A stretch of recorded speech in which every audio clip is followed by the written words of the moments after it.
your job, or even your whole industry could disappear because of AI. Dr. Adil says it's not if it will happen, but when.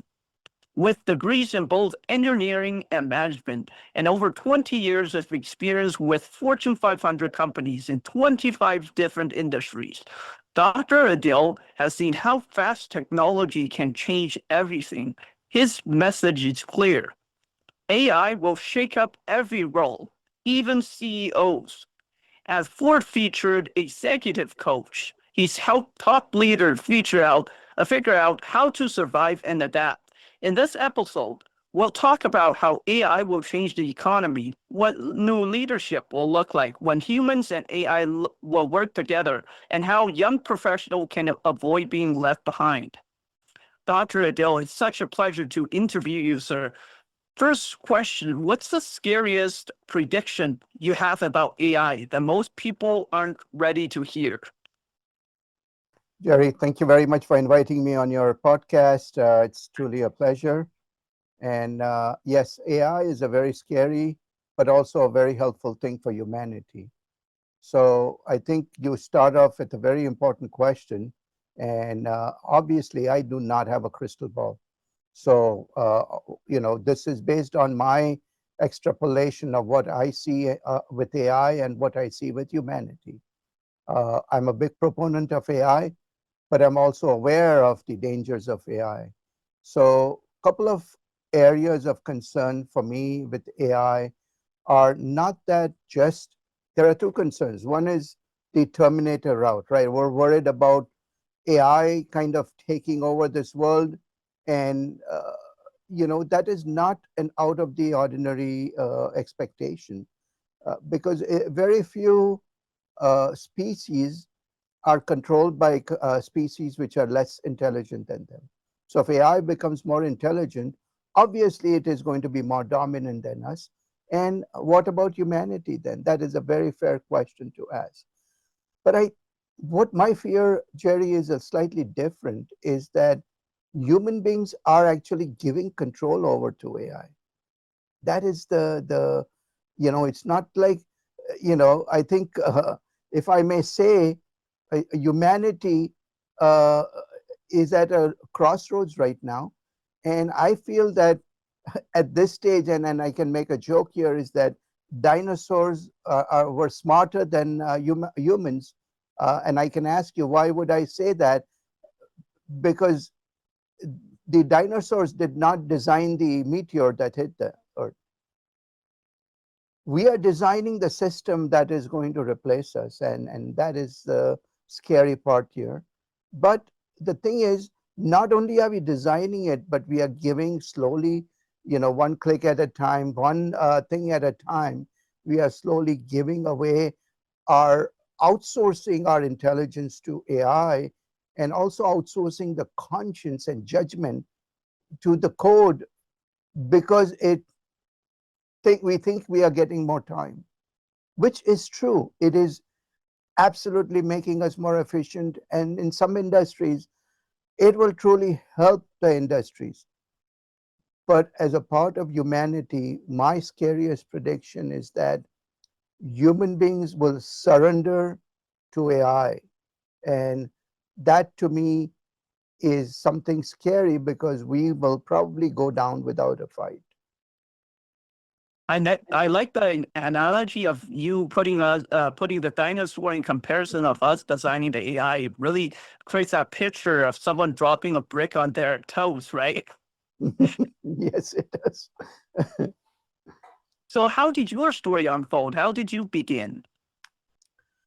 My story started in Mumbai, India, and I won't date myself, but it was quite a few years ago. And it started as an automotive engineer. I was reading a book on 𝐬𝐩𝐞𝐜𝐢𝐚𝐥, and I was so enthralled by the automotive industry in the US. So I said, I'm going to study automotive and then come to the US and be part of the automotive industry. So completed my automotive there, came here for my master's in Michigan.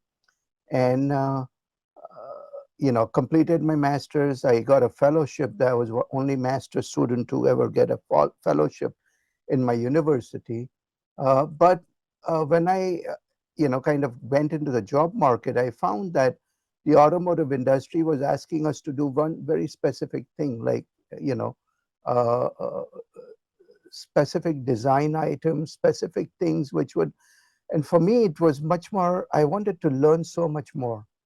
So I ended up joining a medical company, and I think that was the best decision I made because this company was allowing me to really lead massive programs. I ran a couple of acquisitions. I transformed 3 divisions of this company, and I started my own company called Pinnacle Process Solutions. And since then, I worked in about 25 different countries and 25 to 26.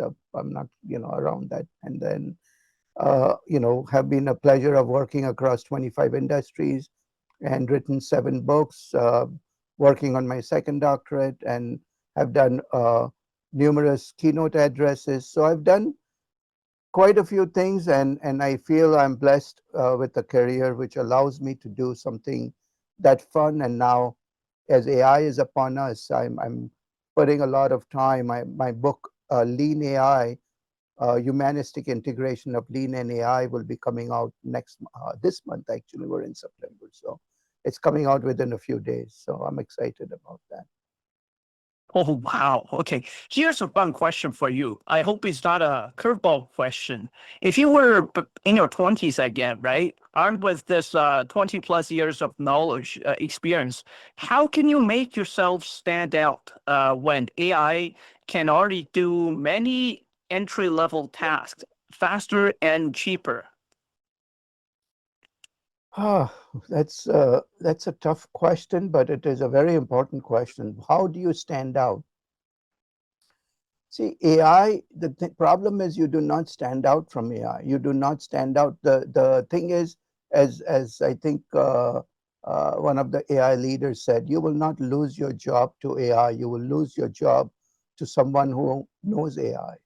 And that is very true. So do not try to outpace AI. That is not going to work. AI is always going to be smarter, faster, and more intelligent than us because it has access to the data which you cannot even dream of, and it can process data at a super speeds compared to us. So what can we do? How can you stand out? Simple. What separates us from AI is the intelligence which is human, the human conscience, the EQ, the humanity that has been given to us, which AI does not have. So be more curious, uh, having connections over competition, and having a character over credentials will be the key to your standing out in future. AI will give the answers, but humans must ask the right questions, build the trust, and lead with integrity. Privacy concerns, ethical concerns will come up every day. Those problems, the people who give in to those are the ones who will not stand out. The people who stand firm on those principles of humanity will be the ones who will become the heroes and the leaders of the future. You know what's funny? Then in elementary school, the teachers saying that think like a machine, think like a learning machine, right? But now we are like we're trying to be human again, right? What's so funny about that, right? So it's so contrary. It is contrary and it is ironical, right? Because the biggest joke is that the computer is asking us to prove we are human today, right? Captcha Oh yeah, tries to tell yeah, you, that's are you hilarious. human? So Especially that is the stage we are in. Is now machines are going to be questioning human beings, uh, and being like a machine. What our teachers meant is obviously fast, efficient, and everything. But today, there is no competition. I mean, if you see, AI is actually very young in its infancy. It's like a 2-year-old right now, but it is so much smarter than us. It is because it's learning at a rapid pace. It's becoming super smart, and it's almost at the IQ of AI of Einstein, almost there. So just imagine when it grows up into a teenager and an adult, what will it become? So yes, that is going to be, you know, we will never be like AI, never, because our brains and our systems are not created to compete. What we can do is,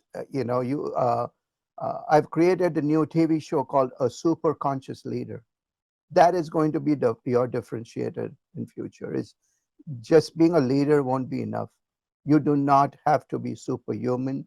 You will need to be super conscious. That is what I say. Super cautious leader. Wow, I love it. You worked across 25 industries. Which one do you think AI will hit the hardest? And which ones may actually grow? Excellent question. So the it is going to be disruptive. AI is going to be disruptive in any industry and every industry. In some, the disruption will wipe it out. In some, it will take it to absolutely the next level. We may see, trillionaires on this planet very soon. So anything digital, reputable, rules based will be, will kind of be disrupted in a negative way. Back offices, customer support, something which is reputable is very easy to duplicate. AI can take that over in no time. It's already taking it over. But areas that require human judgment and creativity will grow. Healthcare, robotics, education, climate tech, trust-driven roles like risk and ethics. Those where the human in the loop is very critical is where we are going to be the winners. So the winners won't just have to be the smartest models, they'll have to be again, the most super conscious leaders who are running these things. When you have that, those industries will be going to that next level of excellence and will take you to, the what we say is the win-win. Okay, let's just you said something very important about that. So that those jobs that will grow require exponential human judgments, right? Hmm. Yes, they will need that because that will be our differentiator in future is machines. How will you differentiate yourself from a machine is by being more human. Simple. Being more human. Yeah. And do you think the traditional climb the ladder careers are dead? Climb the ladder careers. Oh, I love that. So no, it's not dead as such. It's just that you will have to put it against a different wall. Correct. The thing is, careers today look like climbing walls, but you also have to understand that the rungs are not linear anymore. A 20-year-old kid coming out of college is sometimes smarter than the CEO of that company. So why would they work under that CEO? They may create their own ladder, a digital ladder, and climb that much faster than the CEO can ever imagine. So build skills across functions, you know, basically bulletproof your career by learning AI. You have to learn that. There is no other way.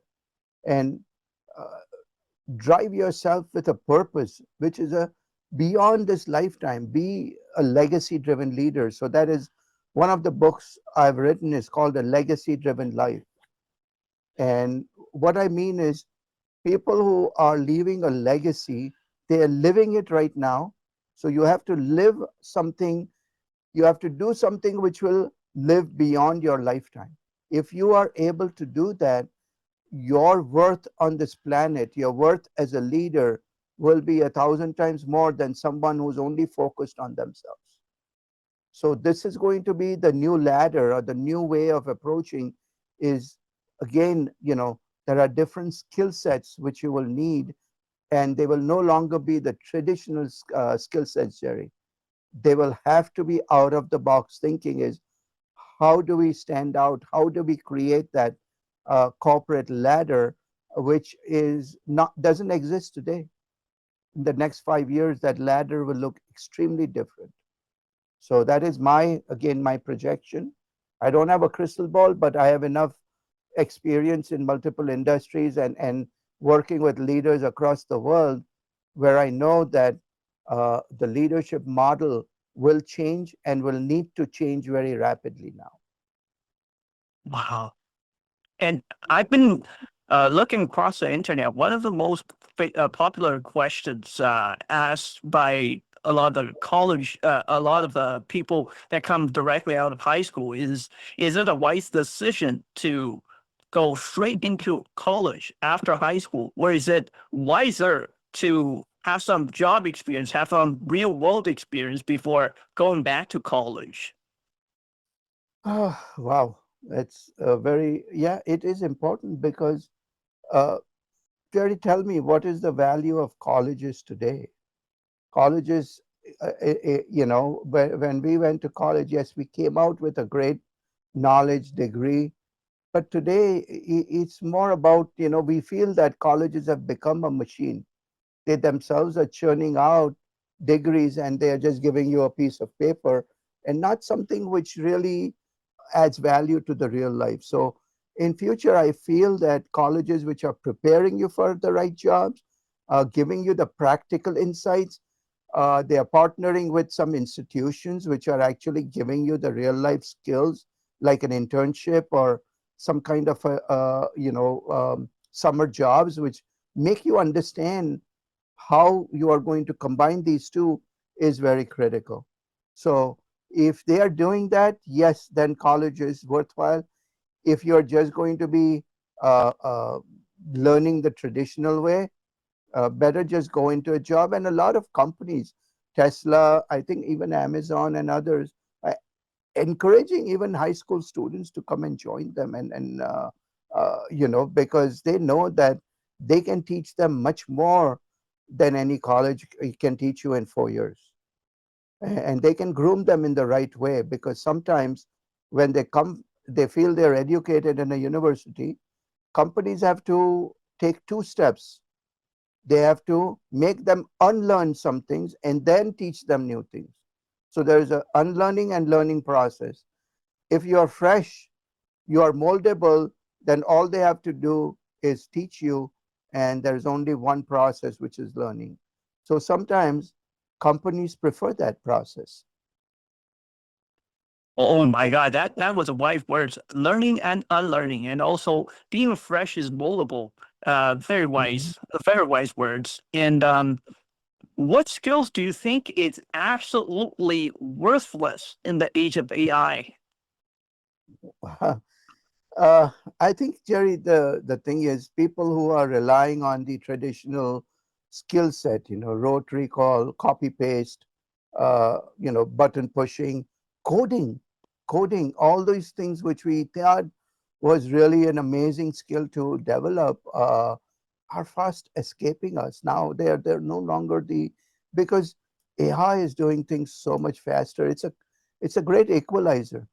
People who were not able to do certain things, now with the help of AI tools, can again become an artist, can become a video producer, can create websites, can do so many things.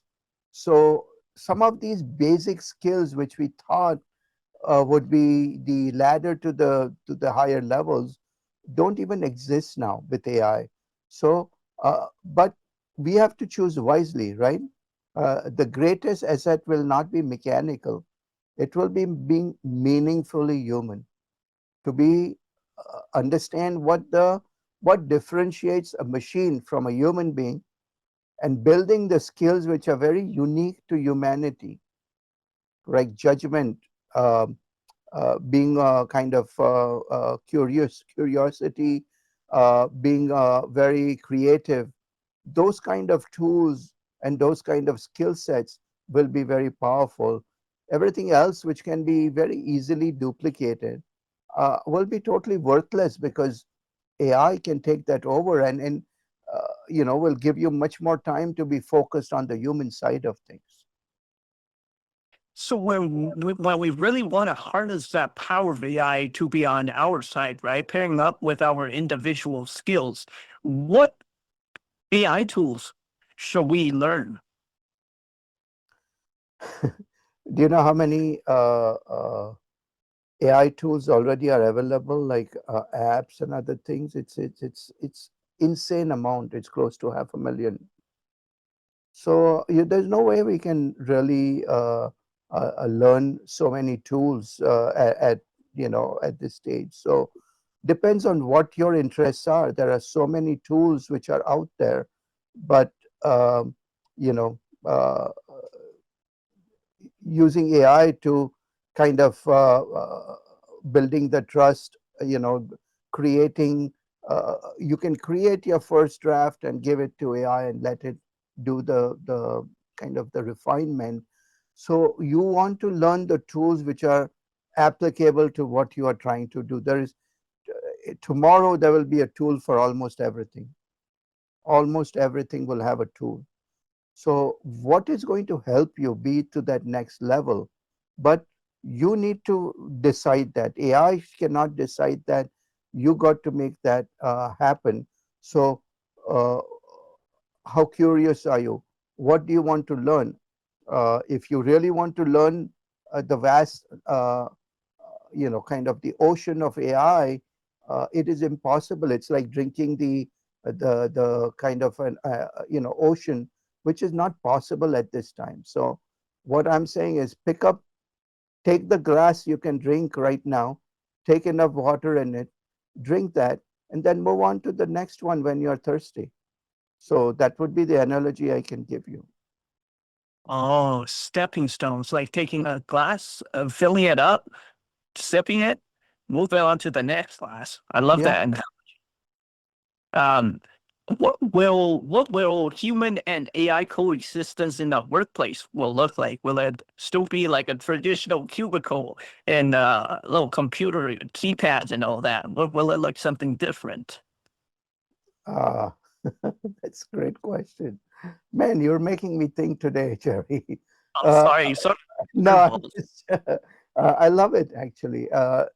According to me, the best scenario would be like having a mini me with you all the time, right? uh, you know what I'm talking about, right? It's like a version of yourself which is so much more smarter and so much more kind of can have access to so much data and knowledge, which as a human brain we are not able to.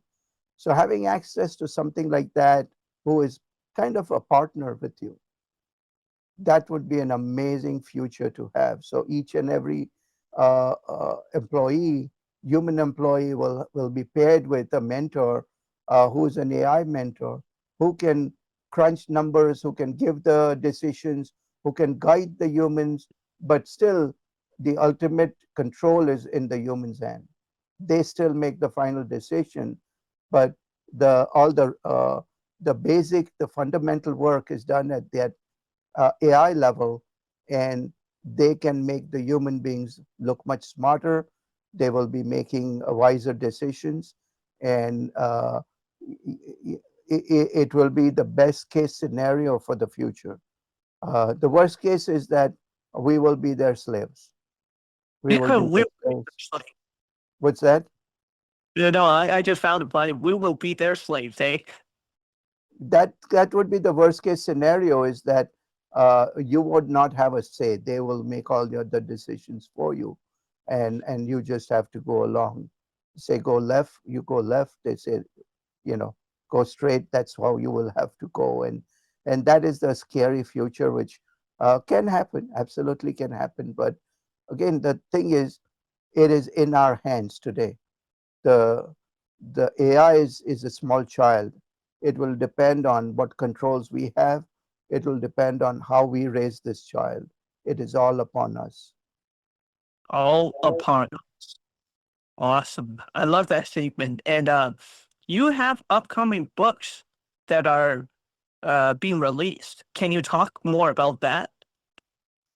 Sure. So lean technology is about it's a Toyota production system. It's to make organizations more efficient. And I've worked in this area for the last over 20 years, and I've transformed over 100 companies worldwide, where I can go in, look at the culture, look at the operations systems, processes, and completely, really make a massive, massive improvement in those.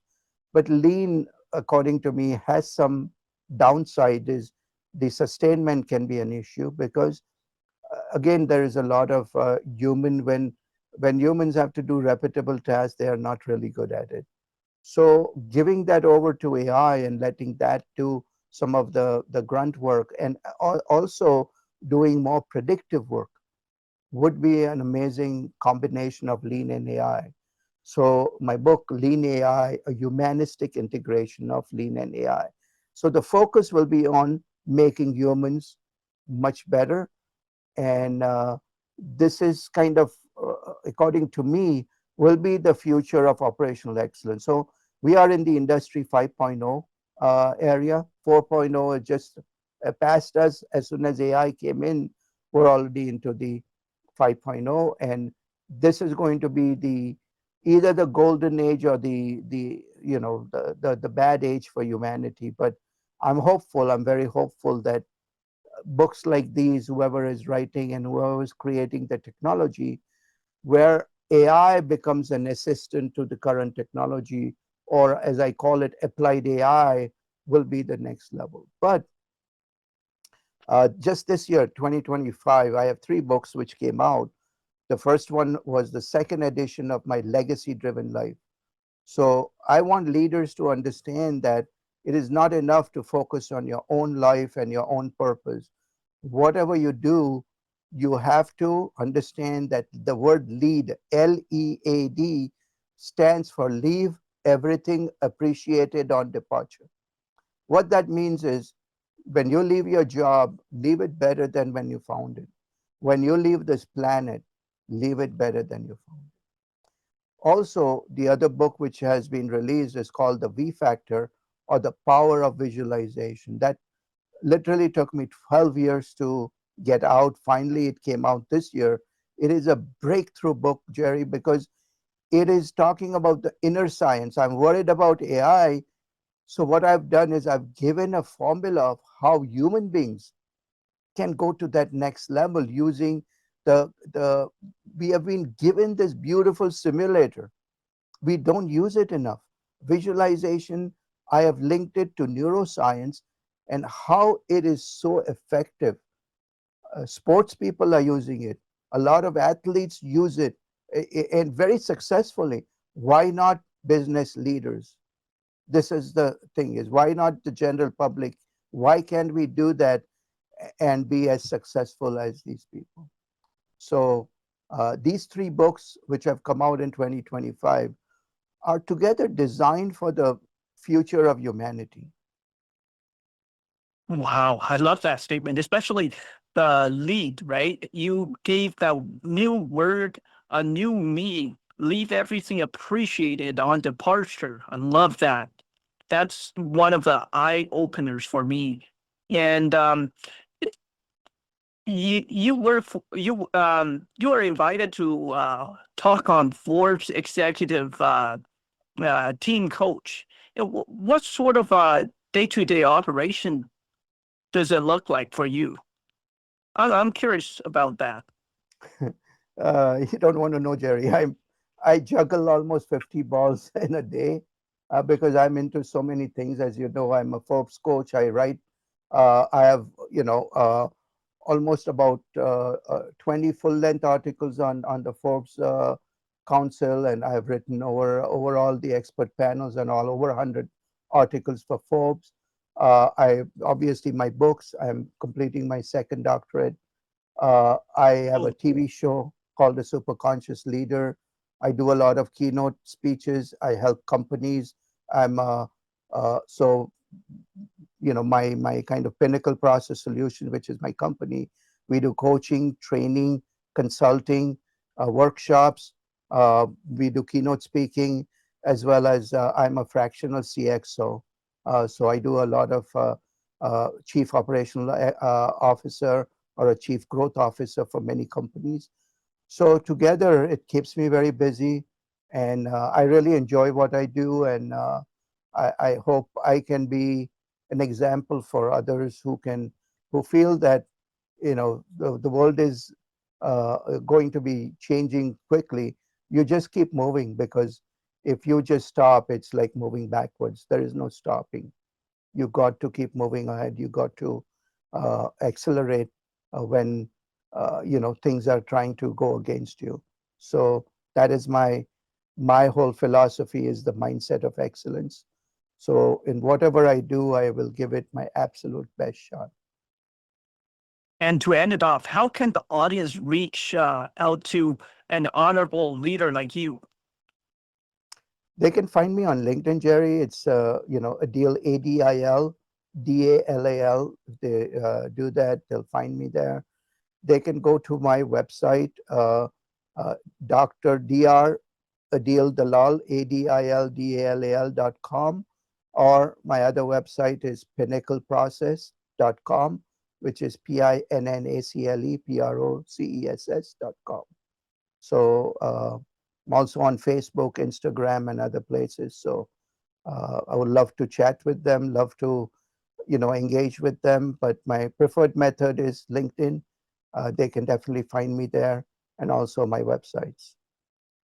Absolutely.